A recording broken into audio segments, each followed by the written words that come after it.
So balayage. We're going to take each section, and with balayage, we want to kind of blend.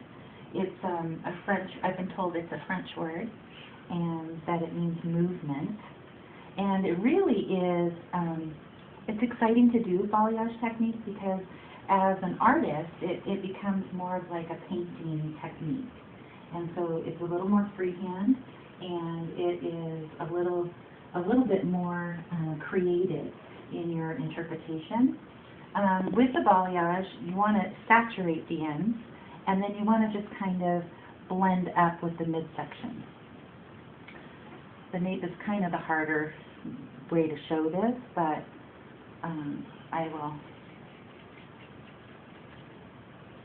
I'll show you a good shot when we get up a little closer.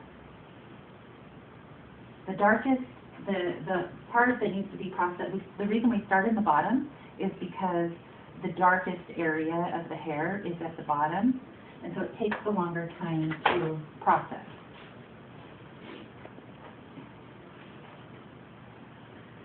This is a very fast technique, and it's very free form.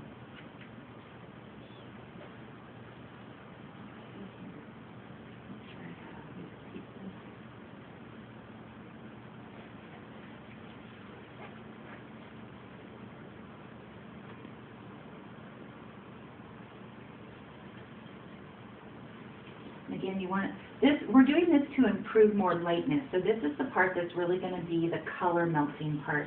When you picture the color going on, we're going to use for our color melt. We're going to use 3 different colors, and so we're going to see this kind of evolve from darker to lighter. And so we want those ends to be real nice and bright.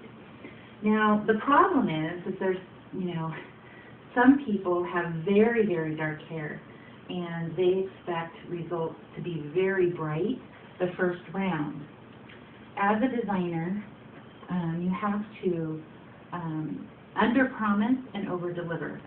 And that is, you can't guarantee that it's going to look like the picture, and you need to make sure that you communicate to them that sometimes, especially with dark hair, is that it's going to take 1 or 2 more times to do this process, but that your hair can do it. It just takes more sessions.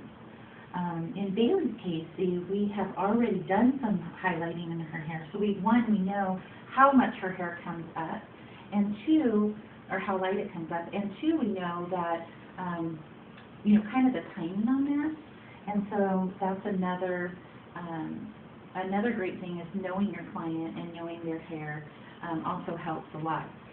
Sometimes you have clients that are brand new clients and they come in and they want this service done, and like I said, they want it done yesterday, and they see all these pictures on Pinterest, and you have to communicate, and a consultation is very important when communicating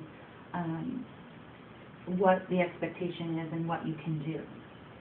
With Bailey, she has more of a level 6 to a 5. She's kind of in between there. And we know that flash lift lifts up to 8 levels. So it is a very fast-acting lightener, and we know that it can do it pretty quickly. So that's why we do need to work fast. We don't want this product to be on the hair longer than 50 minutes, and we are going to process this at room temperature. We want to make sure that we're never putting our, we always want to follow our manufacturer's directions, so you can get that information on the internet as well as in your product guide. And every store at Ulta should have a product guide. Just ask your salon manager. And so with that, you can see how I'm saturating the ends, and then I'm kind of just the mid-strap, the mid-length here. I want to say the mid-shaft of the hair. Okay, we're going to come into that section next here. So Now for Bailey, because she has the other color, I don't really have to go up as high as say the other, as say like someone who has virgin hair or hair that has never been highlighted before. Also remember, if a client has, so you can see, maybe get in a little shot here, so you can see how she already has some blonde.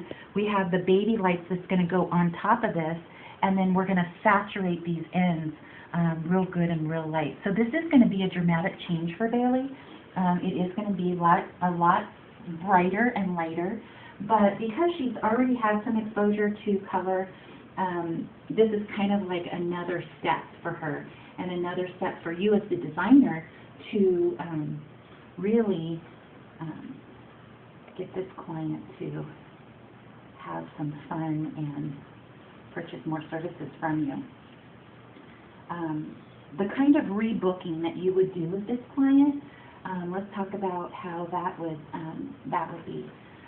With rebooking, you would be able to do a color refresh. You wouldn't necessarily, because of the way that this is, you wouldn't necessarily have to do these highlights as often unless you want to keep going brighter. So depending on the level that you want it to be, we're looking for a 9 at the end. And I think we'll be able to get that today because of the fact that she has highlights already. So it's going to make it even brighter. But you want to be careful. That's why I always recommend the pH bonder, because that's going to help protect the integrity of the hair.